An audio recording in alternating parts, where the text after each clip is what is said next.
Diepolder Springs Cave Incident. On April 26, 1999, 29-year-old Guido Gadenzi went technical diving at Diepolder Spring in Florida. Gadenzi was an experienced cave diver with 4 years of technical diving experience. He descended with fellow divers Simone Rancoli and Sandra Dirksen. Their destination was a large underwater chamber 190 feet below the surface. At this crushing depth, water pressure was 6 times greater than at the surface. Technical diving required multiple gas tanks with different mixtures for specific depths. Each diver carried an oxygen bottle for their final decompression stage. Standard protocol required leaving oxygen tanks at the 20-foot mark below surface. This was a critical safety rule because pure oxygen becomes toxic at greater depths. Pure oxygen becomes poison at depths greater than 66 feet under pressure. At deep depths, oxygen concentrations that were safe became deadly. Every technical diver learned this fundamental rule to prevent fatal mistakes, but Gadenzi broke protocol and carried his oxygen bottle throughout the dive. Perhaps he wanted to ensure the gas would be available when needed. Whatever his reasoning, this decision would prove fatal. The descent went smoothly as the 3 divers moved through clear water. At 190 feet, they reached the underwater chamber like a submerged cathedral. Crushing water pressure would instantly kill an unprotected human. Their specialized equipment allowed them to explore this alien environment. They spent time documenting the chamber and taking photographs. After completing exploration, the team began their dangerous ascent. The gases in their blood had to be released gradually during decompression. They made several stops at predetermined depths to avoid decompression sickness. Their first major stop was at 120 feet below the surface. Here they would hover motionless for several minutes of decompression. At this 120-foot stop, Gadenzi made his fatal error. For unknown reasons, he switched to the oxygen bottle from the surface. Perhaps confusion clouded his judgment, or stress affected his decision-making. The moment pure oxygen entered his lungs at 120 feet, effects were immediate. High pressure forced toxic oxygen concentrations into his bloodstream. This triggered oxygen poisoning in his central nervous system. Gadenzi went into violent convulsions as his nervous system misfired. Within seconds, he lost consciousness completely under the toxic effects. His mouthpiece connecting him to life-sustaining gas fell from his lips. Rancoli and Dirksen watched in horror as their partner became unconscious. At 120 feet underwater, they faced every diver's nightmare scenario. The 2 divers immediately switched into emergency rescue mode. They tried to get his mouthpiece back in position, but the convulsions made it nearly impossible to maintain equipment placement. At 120 feet, they were still far from surface and couldn't ascend rapidly. Rapid ascent would cause fatal decompression sickness for the rescuers. They needed to maintain their own decompression while trying to save Gadenzi. Minutes passed with the situation becoming increasingly desperate. Gadenzi showed no signs of regaining consciousness. The convulsions continued, preventing effective rescue breathing. His companions faced the horrible reality that their friend was dying. Nothing they could do would prevent the oxygen toxicity death. Martin Cave Incident. Tracy Harrison planned to celebrate her 39th birthday on August 10th in Martin Cave in Missouri. Martin Cave was privately owned but accessible to visitors in the Ozark region. The cave offered natural air conditioning from Missouri's blazing summer heat. The underground temperature was around 60 degrees, perfect relief from outside humidity. Tracy and her friends brought coolers, snacks, drinks, and speakers for an underground party. They wanted something unique and memorable for the birthday celebration. The group entered the cave using flashlights and battery-powered lanterns. They went about 750 feet into the cave system to find a wider chamber. The limestone walls created impressive acoustics for their music and conversations. As they unpacked supplies and set up, the mood was festive and relaxed. Music played from speakers while they arranged food and drinks underground. During the setup, Tracy decided to head back toward the cave entrance alone. She made a fatal mistake by leaving without taking any light source. Her friends were busy setting up the party with music playing and conversations flowing. Nobody immediately noticed her departure in the energetic atmosphere. When they realized she was gone, they assumed she had taken a flashlight. Cave darkness is absolute, unlike outdoor nighttime where some light exists. Without illumination,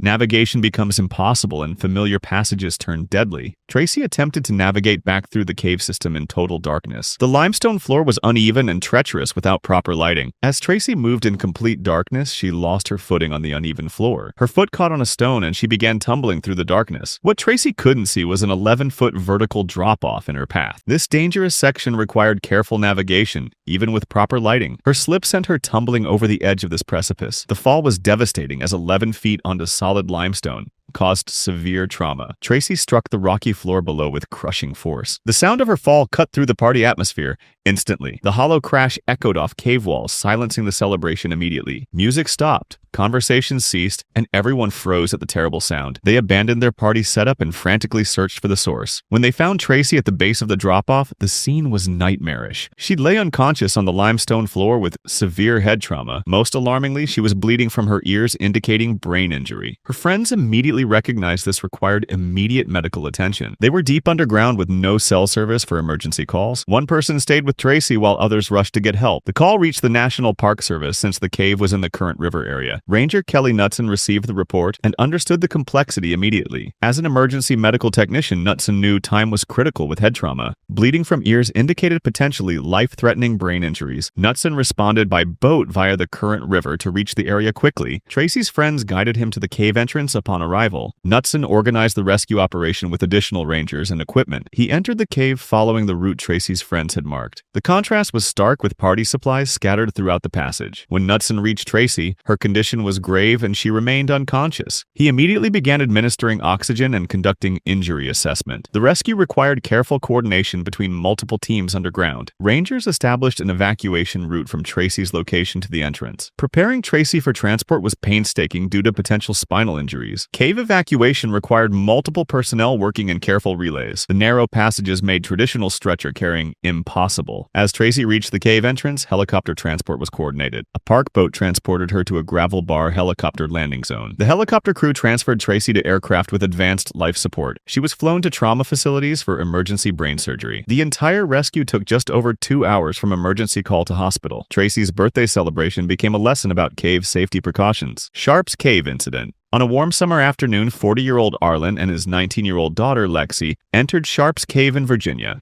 It was 3 p.m. and they planned to find a famous waterfall inside the cave system. Arlen and Lexi were inexperienced cavers with no proper training or equipment. They carried basic flashlights instead of proper cave lighting systems. They had no helmets and wore completely wrong clothing for the cold, wet cave. Sharp's Cave was a complex maze of passages, rooms, and dead ends. The cave stretched for miles underground, with multiple levels and chambers. The waterfall they wanted to find wasn't marked on any tourist map. As they moved deeper, their cheap flashlights began to dim quickly. Cave environments drain battery power fast due to humidity and temperature changes. The deeper they went, the more complex the cave became. Side passages branched off in every direction like a confusing puzzle. Hours passed and the passages seemed to multiply around them. Every turn led to another choice of left or right, up or down.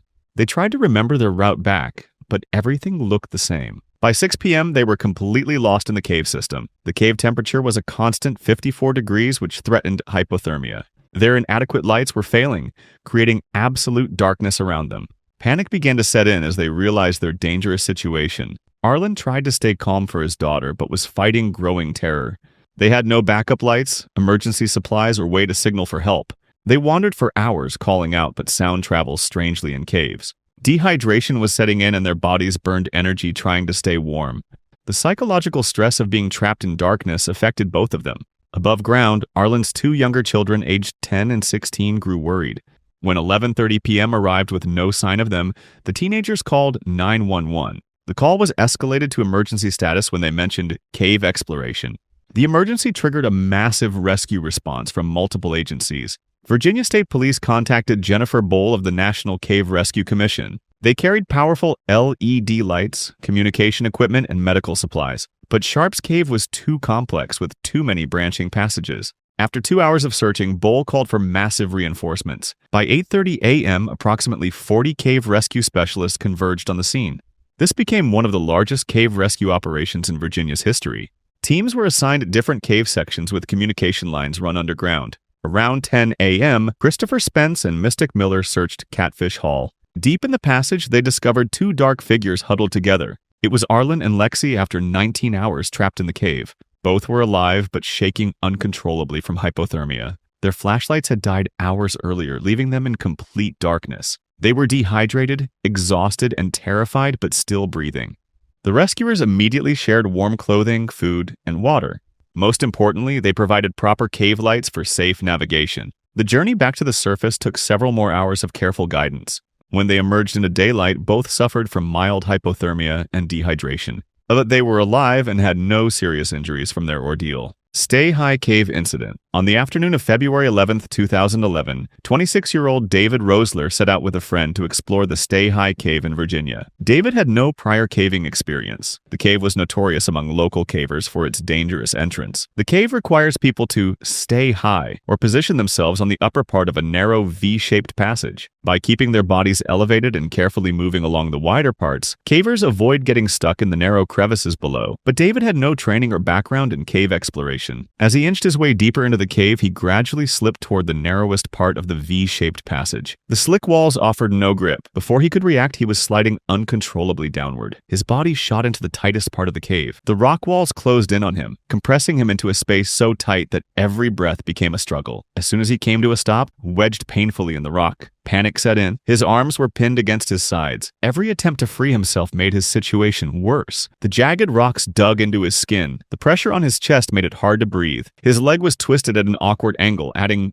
searing pain to his desperate state. Hours began to pass, and as his body remained locked in place, the pain got worse. Every slight movement sent shocks of pain shooting up his leg and into his lower back. The rock dug deeper into his body. His muscles ached from the tension. The cold seeping through the walls of the cave began to turn his pain into a deep, bone-chilling ache. At first, David's frustration kept him trying. He believed he could somehow break free, but soon his initial anger turned into helplessness as his strength faded. His friend, hearing his distant cries for help from outside the cave, ran for assistance. By the time rescuers arrived, David had already been trapped for what felt like forever. Despite their best efforts to pull him out, the rescuers found that each attempt only made his condition worse. By now, David's body was failing him. His leg, twisted and crushed under his own weight, began to go numb. His circulation was cut off, and the lack of blood flow meant that hypothermia was becoming a real threat. Rescue teams worked tirelessly, chipping away at the rock to widen the passage around him. They brought in specialized tools. They even thought about breaking David's hips just to move him out of the crushing gap. But each inch of progress was painfully slow. Every time they tried to lift him, the pain surged through his body like fire. Inside the cave, temperatures had dropped to dangerous levels. The rescuers worked to keep him warm. They stuffed heat packs into his clothing and even used a hairdryer to blow warm air onto his body. But despite their best efforts, the cold air attacked his limbs. David's strength was fading fast. Every breath was a battle against the crushing pressure on his chest. They chipped away at the bedrock around him. They lifted his broken body upward, little by little. Finally, after nearly 12 hours of grueling effort, David was freed. His body was limp as they pulled him from the cave. His skin was pale from the cold, and his leg was badly injured from the crushing. He was immediately flown to Montgomery Regional Hospital. Doctors worked to treat his hypothermia and the severe crush injury that had nearly claimed his leg. David's survival was a miracle. Raspberry Cave Incident. On the morning of August 31, 2015, 4 experienced cavers gathered at the entrance of Raspberry Cave in Arizona. Bob Goforth, Mark Pansing, Adam Zipkin, and Mike Van Note were eager to explore the cave's narrow passages. Their goal was to dig through mud and rock in hopes of discovering new sections of the cave. They were armed with tools, ropes, and headlamps. After checking their gear, they made their way toward the cave entrance. Raspberry Cave had an entrance barely wide enough to squeeze through. Late in the morning, they squeezed through the cave's narrow entrance. This led them into a small room just large enough to sit in. From there, they went down into a much larger room with massive boulders wedged into the ceiling above them. At the base of this room was a narrow 10-foot climb down into a smaller chamber. This led to a crawl space about 12 feet long, connecting them to yet another small room. The second small room had a promising lead. The 4 men began digging out wet mud and rocks. They passed the debris back through the tight crawl space. As they worked, exhaustion began to set in. Concerns about the stability of the cave wall started to grow. The ceiling above where they were working was made of unstable limestone. They realized it might not be safe to continue. Deciding to call it a day, they began packing up their tools. Bob Goforth was the first to exit, making his way back through the crawl space and out of the cave. Mark Pansing was next, climbing up toward the larger room while passing tools ahead of him. As he was working his way out, his shoulder bumped the boulder. The massive rock above him groaned and slid. It pinned his head between the limestone and the cave wall. His face was smashed against the rough stone. The jagged edges bit into his skin as his helmet strap dug painfully into his throat. This restricted his breathing.